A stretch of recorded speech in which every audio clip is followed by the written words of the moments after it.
Year 2021 is about to over, and a question is being raised कि 2022 कैसा होगा साल so far as the real estate is concerned. Real estate market, especially market जो DHA की market है, वो cycles में चलती है. अगर हम पीछे जाते हैं बैक इन 2000, तो 2000 के बाद से ये रियल स्टेट में ख़ासा मनी इन्फ्लक्स शुरू हुआ. इंडस्ट्री ना होने की वजह से और बहुत सी वजूहात, पैसा पाकिस्तान में बहुत सारा आया और लोग प्रॉपर्टी में इन्वेस्ट करना शुरू हो गए. जब लोगों ने इसको इजी मनी के तौर पर देखा तो instead of going to a hectic way of industrialisation they adopted that, और उन्होंने इसमें से मैनिपुलेशन के थ्रू भी और एक रूटीन मैटर के हिसाब से भी इसमें दे स्टार्ट अर्निंग. और 2003-04 तक it was at its peak, और फिर उसके बाद मार्च 2005 में अगर आप देखें तो डाउनफॉल शुरू हुआ, और that prolonged till mid of 2010. उसके बाद से दोबारा से मार्केट का रिवाइवल हुआ, यानी ये 5 साल मार्केट पर खासी रुकी रही, क्योंकि 2005 मार्च 2005 तक बहुत ज़्यादा ऊपर गई, फिर ये वो अपने पिछले गैप को कवर करती रही. उसके बाद 2010 मिड के बाद से फिर मार्केट चलना शुरू हुई टिल दिसंबर 2015 कह लें या स्टार्ट ऑफ 2016. और फिर दिसंबर 2016 में जब टैक्सेस बहुत सारे इम्पोज हुए और कुछ वजूहात बनी, तो प्रॉपर्टी फिर से बहुत ही नीचे आना शुरू हो गई. पहले स्टैग्नेंट हुई, फिर उसमें करेक्शन मोड में गई, फिर वो काफ़ी नीचे आ गई, और साढ़े तीन साल कम से कम वो इसी मोड में रही. उसके बाद अप्रैल और मई 2020 में हम देखते हैं कि जब एमनेस्टी भी आई, और जब बैंकिंग इंटरेस्ट रेट्स कम हुए, जो कि 13% पे चल रहे थे और 5-6% पे आ गए.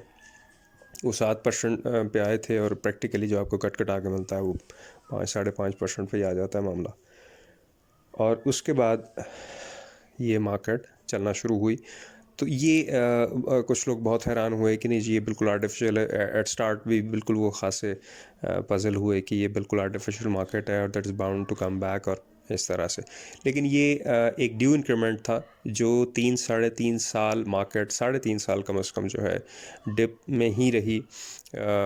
वो DHA की बात कर लें या लाहौर में कहीं और की भी प्रॉपर्टी, या ओवरऑल पाकिस्तान में भी majority of areas, her time पे कुछ ना कुछ एरियाज़ ऐसे होते हैं जो मार्केट से थोड़े से आइसोलेटेड होते हैं because of something extraordinary in their own projects. वो कोई ना कोई ऐसी बात, कहीं भी कोई पोजेशन मिल रहा है या कहीं कोई ऐसा मामला हो रहा है, तो उस वजह से. बहरहाल उसके बाद ये ड्यू इंक्रीमेंट जो लगा, जैसे हम फेज़ 7 के प्लॉट्स की अगर बात कर लें, DHA लाहौर फेज़ 7 की, तो फेज़ 7 में जो प्लॉट एक 15-20-25 पे बहुत अरसे से पिछले 3 साल से रुके हुए थे, या कम से कम 2-2.25 साल से रुके हुए थे, वो बढ़ना शुरू हुए. उसके बाद वो कोई जो 1-20-25 वाले थे वो 1.25 तक जब आ गए, तो मार्केट में कहा गया कि जी बस अब ये तो सैचुरेशन लेवल इसका आ गया, that is more than enough, इससे ऊपर क्या जाएगी. करते करते फिर वो 2, फिर 2.25, फिर 2.5, फिर 3.25, चूँकि एमनेस्टी भी फिर एक्सटेंड हो गई. अभी फाइनली जो है एमनेस्टी जो है आपकी वो 2021 में 30 जून 2021 में ख़त्म हो चुकी है, और वो अब एक्सटेंड नहीं हुई. So for as the plots are concern, और वो जो आप लैंड की बात करें, तो वो कंस्ट्रक्शन इंडस्ट्री की अभी हम बात कर लेते हैं कि उस साइड पे ये अभी भी है और 2023 तक है, और कैसे उसका बेनिफिट अब हम ले सकते हैं. उसमें अब मार्केट को अगर देखा जाए तो आने वाले टाइम के लिए एक तो पॉइंट ये है कि जी ऑलरेडी मार्केट काफ़ी हद तक सैचुरेटेड है, नो डाउट, ये बात सामने है. एमनेस्टी जो है वो एक्सटेंड नहीं हो सकी.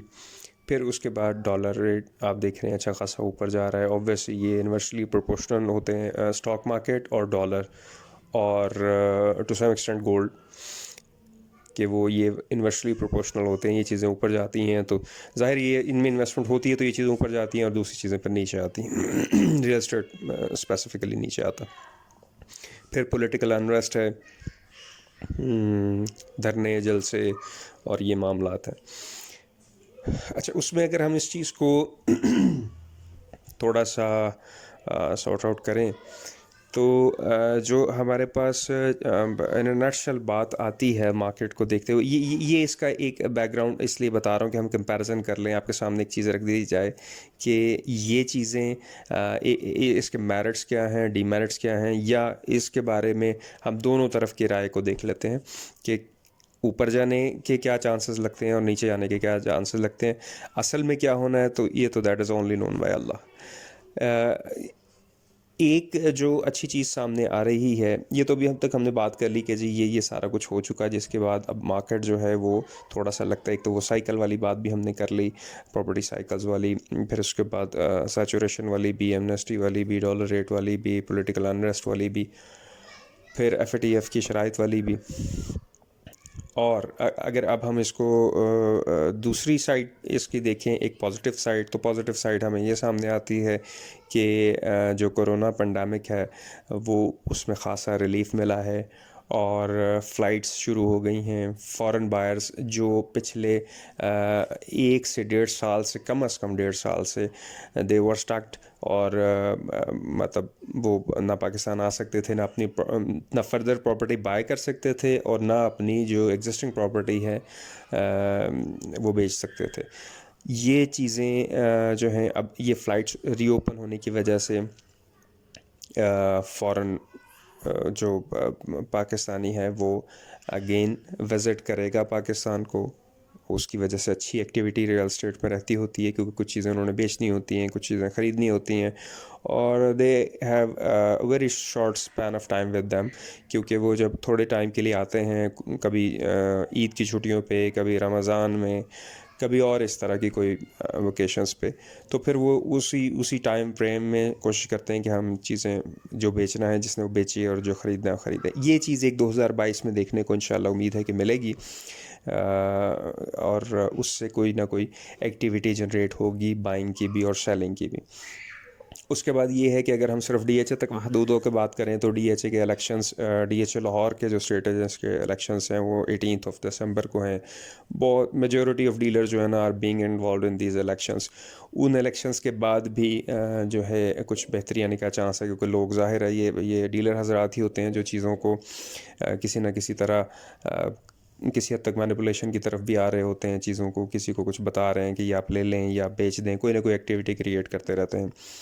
और उसमें इससे पहले ये इलेक्शन इतना बड़ा फैक्टर था नहीं, लेकिन अब कुछ पिछले कोई 5-6 सालों से, यानी ये थर्ड टर्म होगी जिसमें सब लोग इसको बहुत इंपॉर्टेंस दे रहे हैं। उसकी रीज़न ये बनी है कि इसमें बेनिफिट्स अच्छे खासे मिल जाते हैं जो लोग भी इलेक्ट होके आते हैं उनको। मैं उसकी डिटेल्स में नहीं जाऊँगा, और उस हवाले से ये भी एक चीज़ हो सकती है।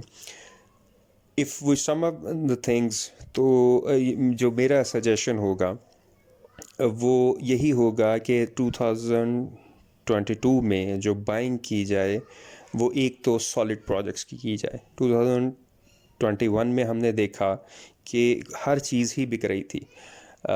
Even if you are getting a piece of paper out of your money, तो उस चीज़ की भी वैल्यू बढ़ रही थी, चाहे वो फाइल्स हों, चाहे वो डेवलप हों, नॉन डेवलप हों, जो भी चीज़ हो। और अगर आप कोई नॉन रिपोर्टेबल चीज़ की जगह भी ले रहे थे, वो भी बढ़ रही थी, डीएचए भी बढ़ रहा था, सारी जगह प्राइसेस बढ़ रही थी। आपका जहां बजट लाई करता था आप वो चीज़ बाय कर सकते थे। लेकिन अब आपको देख के डिसीजन लेना होगा। रिपोर्टेबल जो आपके प्रोजेक्ट्स हैं उनमें पैसा लगाएं, उसमें भी ज़्यादा प्रेफर करें उन चीज़ों को जो ऑन ग्राउंड मौजूद हैं, जिनका पोजेसन मौजूद है, या कम से कम आप प्लॉट को जाके ऑन ग्राउंड देख सकते हैं। फिर आप जो सोसाइटीज़ ऐसी में प्लॉट लें, अगर आप डीएचए से बाहर भी जाना चाहते हैं तो ऐसी सोसाइटीज़ में प्लॉट्स लें जिनकी कोई नोन हिस्ट्री हो पहले से, already they have delivered somewhere.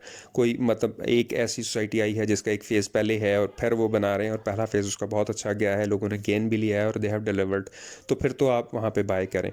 अगर वो एक ऐसा न्यूली लॉन्च प्रोजेक्ट है तो उसको आप उसमें बाइंग ना करें। जैसे मैं एग्जांपल दूंगा, अब से कोई 3 4 5 साल पहले फ़िरोज़पुर सिटी के नाम से फ़िरोज़पुर रोड पे एक सोसाइटी लॉन्च हुई थी, उसका वो पता ही नहीं चला कहाँ गई और कहाँ नहीं, वो सारे उसके मामला चले। खैर, तो ये तो एक नाम मैंने वैसे लिया।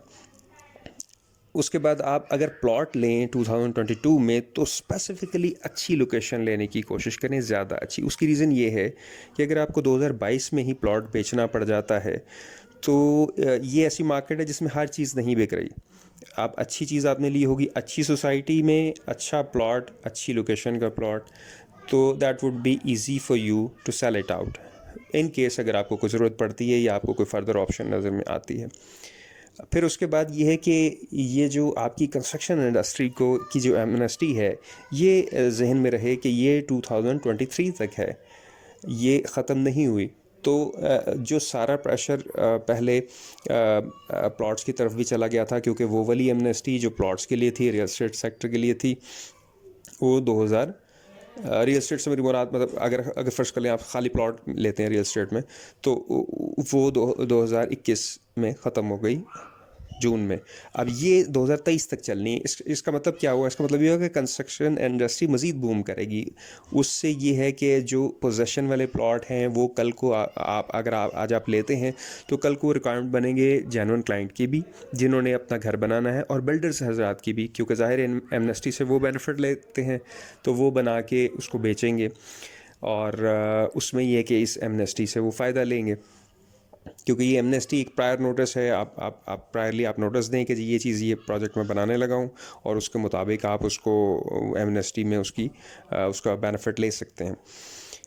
तो उस हिसाब से आपको बाय करना है ऐसी चीज़ जो कल को आपका जिसका बायर मार्केट में कल को मौजूद हो। सिर्फ वो नॉन पोजीशन वाली और फाइल वाली चीज़ जो है, वो भी नॉन क्रेडिबल जगह की फ़ाइल ना हो। इस चीज़ को अवॉइड करना है अब जिस किस्म की मार्केट आ रही है। दूसरा ये कि अगर आप सेल करना चाह रहे हैं किसी चीज़ को 2022 में, तो आई वुड रिकमेंड यू कि start selling it prior to 2 और 3 मंथ्स। आप उस 2 3 महीने पहले उसको मार्केट करना शुरू कर दें, ताकि टाइमली जो आपका टारगेटेड मंथ है, फर्स्ट कर लें आपने कोई चीज़ मार्च में सेल करनी है, तो try to start selling it in December और जनवरी, ताकि वो आपका टाइमली गोल अचीव हो जाए। पहले तो ये था ना, आपने जो चीज़ बेचनी है आज आप बात करें, अगले दिन वो कोई ना कोई आपको ऑफ़र आई होती थी, या सेम डे भी आई होती थी, depend on the plot you have. तो ये कुछ चीज़ें हैं जो मैं आप लोगों से डिस्कस करना चाह रहा था, कि आप उसको इस तरह से अगर लेके चलें, तो हम 2022 में भी इंशाल्लाह स्मूथली वर्क कर सकते हैं, और चीज़ें जो हैं वो अर्न कर सकते हैं रियल एस्टेट मार्केट से।